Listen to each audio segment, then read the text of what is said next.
नाचने लगे, क्योंकि जब बादल घिरते हैं ना आकाश में तब तो मोर नाचना प्रारंभ करते हैं। लेकिन आज बादल की पूरी घटाएं पुष्प वाटिका में आ गए हैं श्याम शरीर वाले।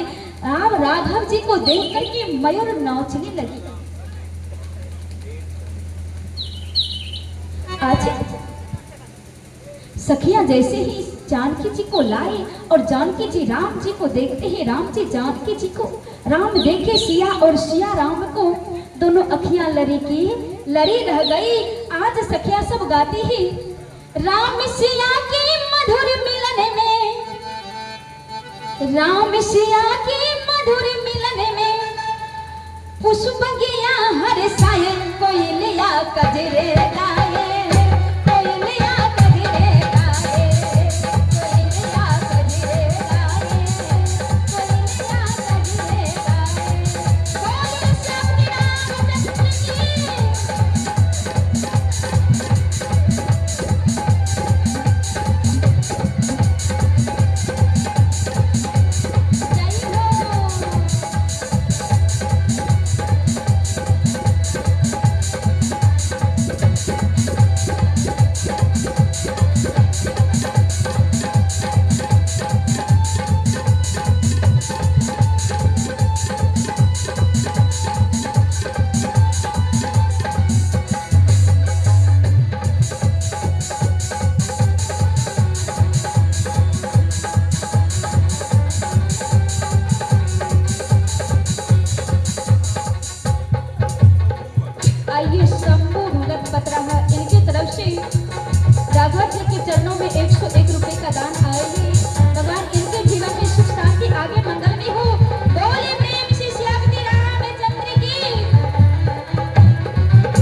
ऐसे नहीं लगना चाहिए कि हम तो कथा करने के लिए आए हैं और चले भी जाएंगे, लेकिन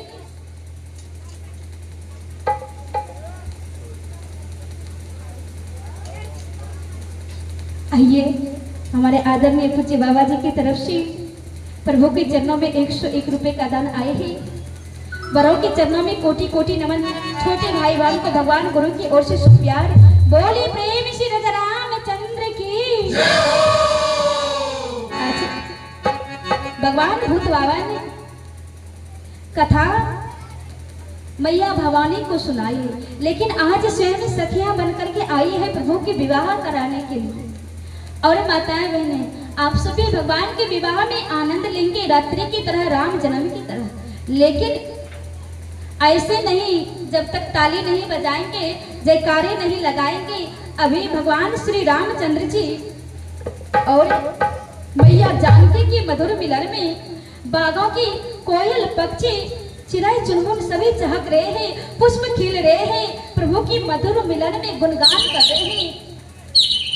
लेकिन हम सभी क्या कर रहे हैं? सिर्फ बैठे हैं, ना तो ताली बजा रहे हैं, ना गा रहे हैं, ना झूम रहे हैं। प्रभु का विवाह है और आपके इस आदर्श भतनी ग्राम में ये मत सोचिए कि भगवान की विवाह है, ये सोचिए कि हम अपने पुत्री का विवाह कर रहे हैं। जैसे हमारे माताएं बहनें अपने पुत्री के विवाह में झूमते हैं कि नहीं, और हमारे भाई लोग, पिता लोग अपने पुत्र के विवाह के लिए जब बरियात्री लेकर के चलते हैं, इधर से बरियात्री लोग, उधर से सरियात्री लोग। इसलिए जम करके रहना है, क्योंकि आज भर की बात है और कल हम कहाँ, आप कहाँ। इसलिए भगवान श्री रामचंद्र जी आज मैया जानकी का मधुर मिलन होगा और दोनों एक दूसरे को निहार रहे हैं। जानकी जी अपने नेत्रों के माध्यम से राघव जी की छवि को अपने हृदय में धारण करते हैं और पलकें बंद कर लेते हैं, और राम जी अपने नेत्र से जानकी जी के स्वरूप को अपने हृदय में धारण करके राघव जी भी अपने नयन बंद कर लेते हैं। इधर सखियां और इधर लक्ष्मण भैया दोनों देख रहे ये क्या लीलाएं हो रही है प्रभु। लक्ष्मण जी कहते हैं भैया आंखें तो खोलिए। आइए देवनारायण सिंह भतनी, इनकी तरफ से भगवान के चरणों में 51 रुपए का दान आए हैं। भगवान इनके जीवन में सुख शांति आगे मंगल में हो। बोली प्रेम श्री राजा रामचंद्र की। आज सखिया सब कहते हैं सीते क्या अब आपको पूजा नहीं करनी है, चलो। दोनों को वहां से ले जाते हैं। गई भवानी भवन बहोरी। आज जानकी जी पुनः भवन में जाते हैं, मैया के मंदिर में हाथ जोड़ करके विनती करते हैं मैया आज जीवन भर मैंने आपकी पूजा की, लेकिन अब तक कुछ नहीं मांगी। मैया आज मैं आपसे हाथ जोड़ करके विनती करती हूँ, प्रार्थना करती हूँ मैया यदि जीवन भर आपकी सच्ची भक्ति, सच्ची पूजा की हो तो मुझे पति के रूप में यही सुंदर सुकुमार सांवरे चाहिए और दूसरा कोई नहीं, क्योंकि मैया मैं इसे पति के रूप में स्वीकार कर चुकी हूँ। आज जानकी जी बार बार विनती प्रार्थना कर रहे हैं गिरजा माँ से।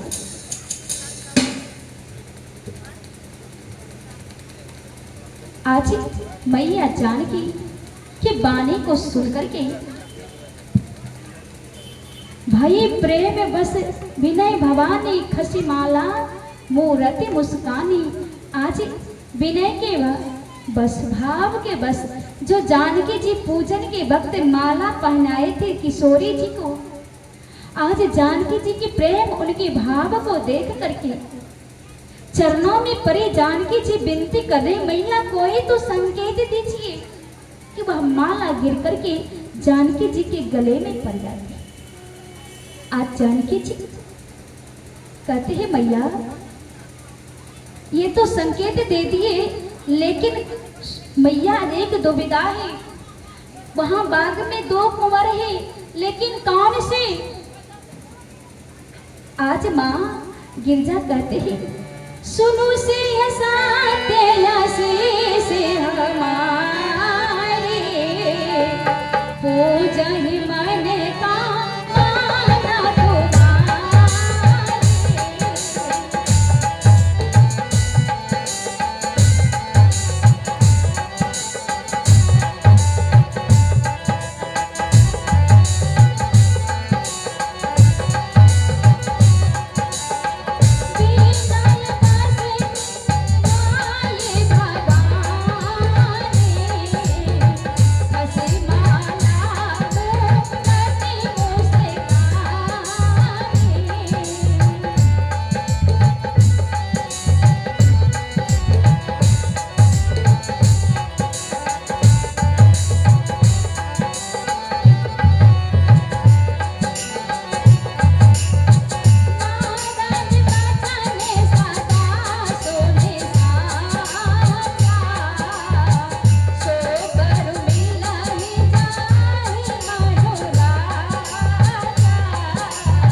सुनो सिया सत्य असी से हमारी अपूज ही मन कामना तुम्हारी।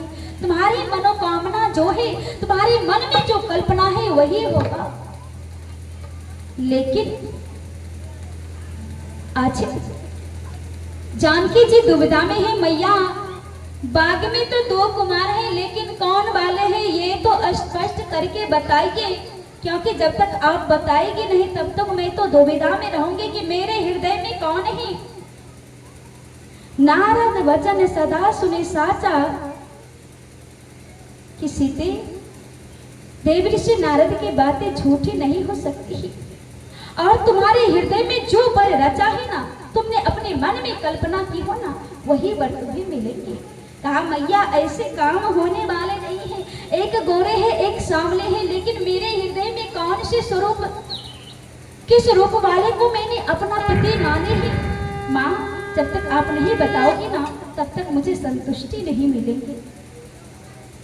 तब आज गिरजा मैया कि मन के भाव जो आशीष आज जानकी जी को देते हैं, गोस्वामी बाबा छंद के रूप में दर्शाते हैं। कहा मनु जाहि राचयु मिलहि सोबर, सहज सुंदर साबर, करुणा निधान सुजान शील, स्नेह जानत बाबर, यही भांति गौरी आशीष सुनि सहित हरष पियल, मनु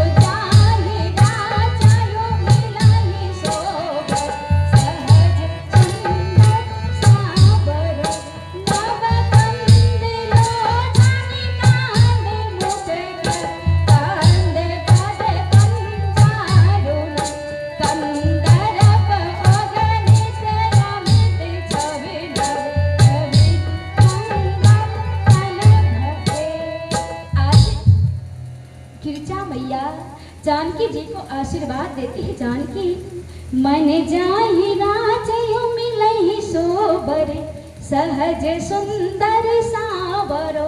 सीते तुमने अपने हृदय में सावरे वर को चयन करके रखी हो ना, तुम्हें वही वर मिलेंगे, सहज सुंदर सावरो। इतना ही नहीं, जो करुणा के निधान है, करुणा निधान सुजान शील, स्नेह जानत रावरो। मैं जानती हूँ तुम्हारे हृदय में सामने राघव राम जी बसे हैं, और जानकी तुम्हें वही मिलेंगे। आज किसके बल पर जानकी जी के जीवन में राघव जी पति के रूप में प्राप्त हुए? कहा भक्ति के बल पर। इसलिए तो महाराज जी कहते हैं भक्ति के अधिकारी तो ये बर का भैया हो, भक्ति के अधिकारी तो ये बर का भैया हो, आहो छोटका भैया हो भैया राम जी के दिल में बसाए। राम नाम गाए हो मैया राम जी के खेला में बसाए भक्ति में प्यारे हो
उमेश बाबू और अरुण बाबू जो दोनों आदरणीय दोस्त हैं, जिगरी दोस्त हैं, भगवान करे इनकी दोस्ती हमेशा भगवान श्री कृष्ण और सुदामा की तरह रही, भगवान श्री रामचंद्र जी और केवट की तरह रही, क्योंकि दोस्ती में कोई भेदभाव नहीं होनी चाहिए। महाराज जी कहते हैं दोस्ती तो बराबर की होती है। और आइए उमेश बाबू और अरुण बाबू दोनों की तरफ से भगवान के चरणों में 502 रुपए का दान आए हैं। भगवान के चरणों में मैं भगवान से विनती प्रार्थना करती हूँ, भगवान इनके जीवन में हमेशा सुपरिवार से कुशल मंगल बनाए रखे, भगवान इनकी इच्छा को पूरी करे। बड़ों के चरणों में कोटि कोटि नमन। छोटे भाई बहन को भगवान गुरु की ओर से सुप्यार बोलिए प्रेम श्री रामचंद्र की। माताएं बहनें आवाज नहीं आ रही है क्या? थक गई हो? ये बताओ थक गई हो? क्योंकि ये सोच रही हूँ ना जाने कहाँ से आ गई है। 5 दिन से जयकारे लगवा रही है, ताली बजवा रही है और रात्रि 9 बजे तक जागरण भी करवा रही है। नहीं तो घर में रहते तो 8 बजे ही भोजन करके सो जाते। ऐसी बात है, ऐसी बात है। क्या मुझसे दुश्मनियों है? आज भर के लिए सही, क्योंकि ठाकुर जी की कृपा रहे तो रात्रि में ही निकल जाएंगे, नहीं तो सुबह ही मैं चली जाऊंगी। इसलिए आज भर के लिए मुझे माफ करना और जयकारे लगाइए बोलिए प्रेम श्री रामचंद्र की। कम से कम आदो तो रहेंगे कि आई थी तो जयकारे बहुत लगवाती थी, क्योंकि आज के बाद कल भी प्रोग्राम है। मैं तो चली जाऊंगी लेकिन कल जागरण है और आप सब जागरण में भी भाग लीजिएगा। आज माँ जानकी पूजा करके अपने भवन को आती है सखियों के साथ, और राघव जी अपने गुरुदेव के पास जाते हैं, पुष्प देते हैं और चरण में निवेदन करते हैं। गुरुदेव आज राघव जी के मन के भाव को जान रहे हैं और गुरुदेव आशीर्वाद देते हैं। राघव हो सुफल मनोरथ तुम्हारे, सिए राम सुनी राम लखन सुनी भये सुखारे। आज गुरुदेव आशीर्वाद देते हैं कि तुम दोनों का मनोरथ सफल हो। आज राघव जी हाथ जोड़े गुरुदेव के चरणों में मस्तक नवाते ही, क्योंकि आज राघव जी अपने हृदय में जानकी जी को धारण करके आई थी और गुरुदेव ने जान लिया कि इनके मन में क्या भाव है। और आज कहते हैं जीवन में व्यक्ति माँ पिता और गुरुदेव के आशीर्वाद के बिना यदि कोई कार्य करते हैं ना तो वह सफल नहीं होते, वो पूर्ण नहीं होते ही। आज गुरुदेव का तो आशीर्वाद राघव जी को मिल गया। और अब सभा लगी तो सारे राजाओं के लिए मंच बने थे। और जब गुरुदेव राम जी और छोटे भ्राता लखन लाल को लेकर के आते हैं ना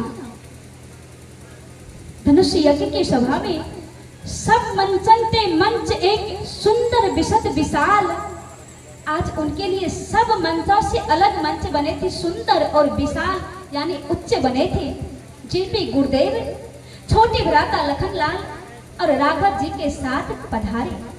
सब राजा देख कर के आश्चर्य करने लगे, अरे ये छोटे से राजकुमार के लिए इतने विशिष्ट मंच बनाए हैं, क्या मैं सब उनसे कम बलवान हूँ? राजा ने 2 रंग की रीति की है। आज बंदी जन राजा जनक जी के प्रण को उच्चारते ही बताते हैं, सभा में बैठे सभी देश विदेश के जितने भी भूपति सब आए थे। कहा जनक राज का कठिन प्रण सुनो सुनो सबको, जो तोरे से धनुष को सो सीतापति हो। जनक राज का कठिन प्रण सुनो सुनो सबको, जो तोरे से धनुष को सो सीतापति हो। जो तोरे शिव धनुष कठोर सबकी दृष्टि राम की ओर। गुरुवर के आज्ञा शिरोधार। आज बंदी जन बैन उतारते हैं जनक राज का कठिन वर्ण, सुनो सुनो सब कोई, जो तोरे शिव धनुष को सो सीतापति हो। जो तोड़ेगा इस कठिन शिव धनुष को वही सीता जी की पति बनेगी और सीता जी उन्हीं के गले में जयमाला डालेगी। जितने भी देश विदेश के राजा आए थे उस सभा में रावण भी आए थे, बानासुर भी आए थे, यक्ष किन्नर सभी आए थे। सभी कोई अपने अपने लगा लीजिए, दाढ़ी में लगा लीजिए, लगा लीजिए। अच्छा क्या हुआ? कहा जो तोरे शिव धनुष को सो सीतापति हो। आज सारे राजा अपने अपने बाजुओं को हिलाने लगे कि अरे मुझसे तो अधिक बलवान इस सभा में कोई हो ही नहीं सकते। और पता है उसमें रावण भी आए थे और बारी बारी से 10,000 राजा आए थे। एक राजा जब उठकर पहुंचे ना धनुष के सामने, अपने अकर के साथ जाते ही देह को उठाते जुठाते बाजुओं को देखते ही जोर कितना बाजुए के तिल में है। आज अपने बाजुओं का बल आजमाने के लिए राजा जा रहे हैं और जाकर के पहले एक हाथ से उठाने का प्रयास करते हैं, लेकिन सभा में इधर 9,999 जो राजा बैठे हैं सभी हाथ जोड़ करके विनती कर रहे हैं, प्रभु इनसे नहीं उठनी चाहिए ये धनुष। जब मैं जाऊंगा ना तो मुझ पे कृपा करना, मुझसे उठे और मैं इस धनुष को उठाऊं और सीता जी से ब्याह करूं। एक हाथ से जब नहीं हिला तो फिर दूसरे हाथ को 2-4 बार घुमाई और दोनों हाथ को उठाना चाहा, फिर भी नहीं हिला। हार करके वापस आकर के सिंहासन पर बैठ गए। तीसरे गए वे भी हार कर, जब दूसरे गए तो जो हार कर आए फिर वे 9,999 में मिल गए। वे भी मिलकर प्रार्थना करने लगे, प्रभु जब मुझसे नहीं उठा तो इससे भी नहीं उठनी चाहिए। महाराज जी ये क्या है? कहा ये मूर्खों की सभा है जिन्हें ना तो ज्ञान है।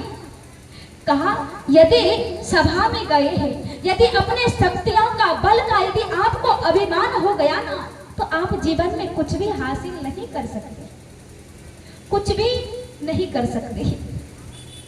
क्योंकि कहते हैं विनाश काले विपरीत बुद्धि। यदि अपने बुद्धि का अहंकार करेंगे, गुमान करेंगे, अभिमान करेंगे तो अच्छे अच्छे भी भ्रष्ट हो जाते हैं। इसलिए भगवान से प्रभु से विनती करिए, प्रभु हमें बुद्धि तो दीजिए, ज्ञान तो दीजिए, लेकिन मेरे जीवन में कभी अहंकार अभिमान ना आने दीजिए। बस मेरी आपसे इतनी ही प्रार्थना है कि प्रभु ये संसार तो बड़ा है लेकिन उनके सामने प्रभु मैं तो छोटा सा आपके चरणों का छोटा सा दास सेवक हूं। आज बारी बारी से सारे राजा जाने लगे और जब रावण की पारी आई, रावण जब चले धनुष उठाने के लिए तो रावण अपने 2-4 बार पहले उठ और बैठ किए, अपने बल को आजमाए और गए अकर के साथ। एक हाथ से सोचा उठाने के लिए, नहीं उठ पाए, दूसरे हाथ लगाए उससे नहीं उठ पाए, फिर अपना जो 10,000 हाथियों का बल था उसमें उसे भी आजमाए, लेकिन उठाना तो दूर हिला तक भी नहीं। रावण बानासुर भी हारे, लाज के मारे सब बेचारे सब हार गए और हार करके एक एक करके आकर के बैठते जाते हैं और वही 9,999 राजा में मिलते जा रहे हैं। सभी भगवान से विनती करते हैं, प्रभु हमसे नहीं टूटा तो इससे भी नहीं टूटनी चाहिए। आज जब सारे राजा हार गए, नहीं उठ पाए, सब राजा मिलकर के विचार करते हैं। क्या विचार करते हैं कि एक एक करके नहीं उठा पाए, सब हार गए, अब हम सब आपस में संधि करते हैं, सहमति कर लिए, सभी एक साथ मिलकर चले उठाने के लिए। गोस्वामी बाबा ने लिखा, भूप साहस दस ये कहे वाला, लागे उठावन कराई नजारा।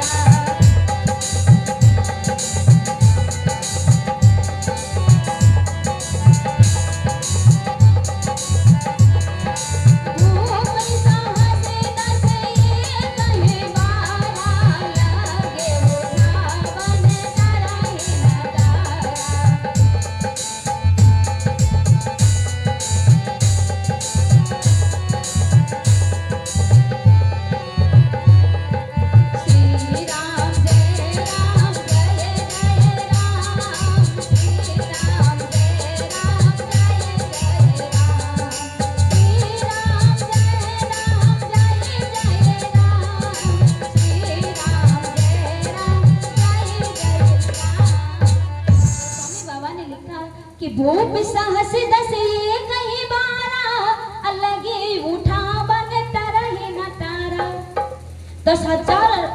जब मिलकर भिड़ गए उठाने के लिए, फिर भी नहीं उठा पाए, तब महाराज जनक जी कहते हैं बस करो बस, मैं जान गया अब जनिका माखे भटमाही, वीर विहीन महे मैं जानी, तजहो आज निज नहीं गिरे जाओ, लिखा न विधि बेदेहि विवाहो। हे राजाओ, समस्त राजाओं, यहाँ से अपने अपने घर को चले जाओ, शायद विधाता ने मेरी बिटिया के भाग्य में विवाह का योग्य रेखाएं खींची ही नहीं। मैं जान गया कि आज ये धरती वीरों से विहीन है, किसी के पास इतनी बल नहीं है जो इस धनुष को उठा पाए।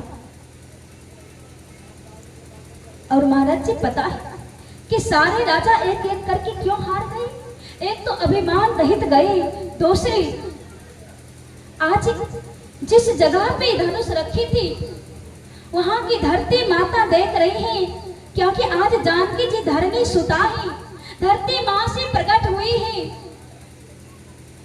और वह उस धनुष को पकड़ी हुई है।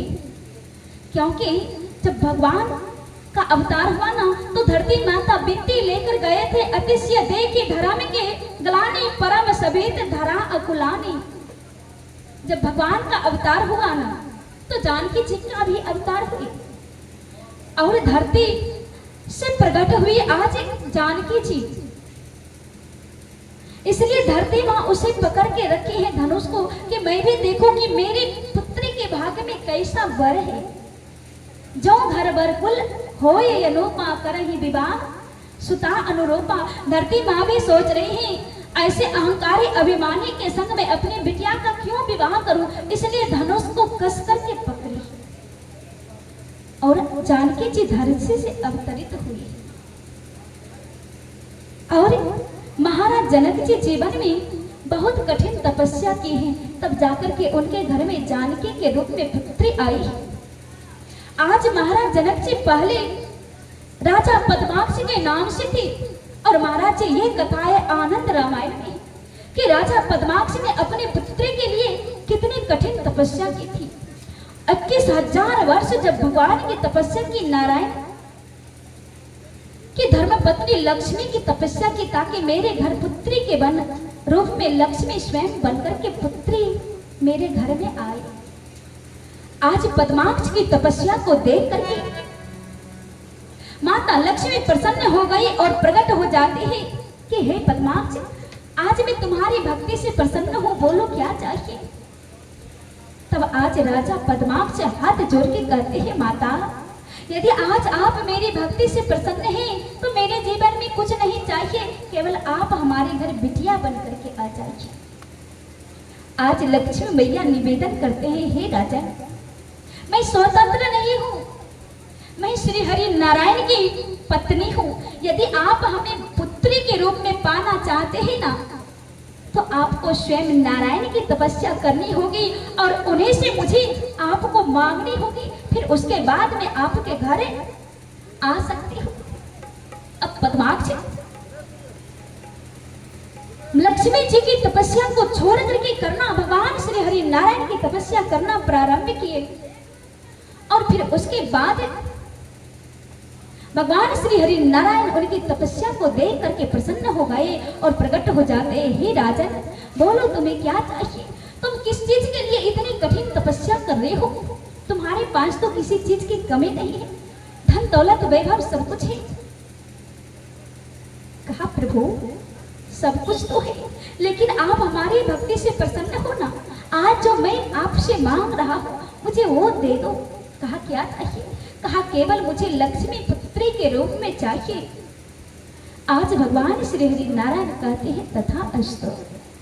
आज पद्माक्ष के घर में भगवान श्री हरि के वरदान अनुसार माता लक्ष्मी पुत्री बनकर के आई। और जब राजा पद्माक्ष के मन में केवल एक ही अभिलाषा थी कि मैं अपनी पुत्री का कन्यादान अपने हाथ से करूं और उसे डोली में बैठा करके ससुराल में जाऊं। आज राजा पद्माक्ष जब अपनी पुत्री के लिए स्वयंवर सभा लगाई, तो उस सभा में भी महाराज जी रावण आए थे, क्योंकि रावण तो सतयुग से ही थे। आज पद्माक्ष जब स्वयंवर सभा लगाई उसमें सारे राजा आए, लेकिन रावण भी आए। और क्या देखा कि सभा लगी हुई है। आज लक्ष्मी हाथ में वरमाला लेकर के वर का चयन करने के लिए जा रही हैं। जिस प्रकार से महाराज जी अभी के विवाह होते हैं, माँ पिता पहले वर का चयन करते हैं, और जिसे हम आप अवे महफिल के नाम से जानते हैं, जिसमें वधू वर के गले में जयमाला, जिसे वरमाला कहते हैं, उसे डालते हैं। पहले राजा महाराजा के यहाँ सभा लगाई जाती थी। सारे देश विदेश के राजा महाराजा आते थे और बिटिया जयमाला लेकर के उस सभा में जाती थी, और जिस वर के गले में वह वरमाला डालती थी उन्हीं के साथ उनका विवाह होता। आज लक्ष्मी जी वरमाला लेकर के जा रही है। रावण सोचा कि इसी लाइन में आ रहे हैं, यदि ये मेरे गले में डाले तो ठीक, यदि नहीं डालेंगे तो इन्हें जबरन यहाँ से उठा ले जाएंगे। आज लक्ष्मी जी जयमाला लेकर के चलती जा रही है, क्योंकि लक्ष्मी तो हमेशा नारायण की है, तो रावण के कैसे हो सकती है। राधा तो कृष्ण की है, सीता तो राम की है, गौरी तो भोले जी की है। आज लक्ष्मी जी जयमाला लेकर के स्वयंवर सभा में चल दी, और रावण के आगे से जब वह निकल गई तो रावण को क्रोध आया, अरे ये मुझे नहीं वरण करेगी तो मैं इसे किसी को वरण नहीं करने के लिए दूंगा। रावण अपने कमर से तलवार निकाले और कहा, खबरदार, यदि किसी के गले में तू जयमाला डालेगी ना तो मैं उसे जीवित नहीं छोड़ूंगा। लक्ष्मी जी देख रही है, ये तो आतंक मचाने पे उतारू हो गए। लक्ष्मी जी हाथ में जयमाला लेकर के चल ही रहे हैं कि क्या होती है। लक्ष्मी जी आगे बढ़ रहे हैं। रावण ने क्या कहा कि अब यदि ये किसी के गले में वरमाला डालेगी तो ये उसी का हो जाएगी, लेकिन उससे पहले मैं एक कार्य करता हूँ, यदि इसके पिता को ही खत्म कर दूंगा तो इसे जबरन यहाँ से उठा ले जाऊंगा। आज क्या किया, रावण धड़ से उठे अपने सिंहासन से, उनके पिता पद्मास के धड़ से सर को अलग कर दिया। लक्ष्मी जी क्या देखती है, उनके पिता का रावण ने अंत कर दिया। और जैसे ही रावण लक्ष्मी जी की तरफ बढ़े कि अब मैं इसे यहाँ से उठा ले जाऊंगा, और राजा पद्माक्ष जो सुंदर सी विवाह के लिए वेदी बनाकर रखे थे, लक्ष्मी जी जाकर के उसे वेदी में कूद गई और अपने आप को समाप्त कर लिया। रावण उस अग्निकुंड को बार बार हाथ डाल करके उन्हें खोजने की कोशिश की, लेकिन नहीं प्राप्त हुआ। सारे राजा महाराजा वहां से चले गए, लेकिन राजा पद्माक्ष के जीवन की अभिलाषा अधूरी रह गई, जिन्होंने मन में संजो कर रखे थे, सजा कर रखे थे अपनी पुत्री का कन्यादान करेंगे, वह उनके स्वप्न अधूरी रह गई। इन इच्छा के साथ वह इस संसार से चल बसे। लेकिन आज कुछ दिनों के पश्चात जब रावण अपने पुष्पक विमान से घूमने के लिए आते ही, तो जिस जगह पर वह वेदी थी, उसी वेदी के सामने देखते ही वही सुंदरी टहल रही है। रावण देखा, अरे आज तो मैं इसे अवश्य उठा करके ले जाऊंगा, ये टहल रही है।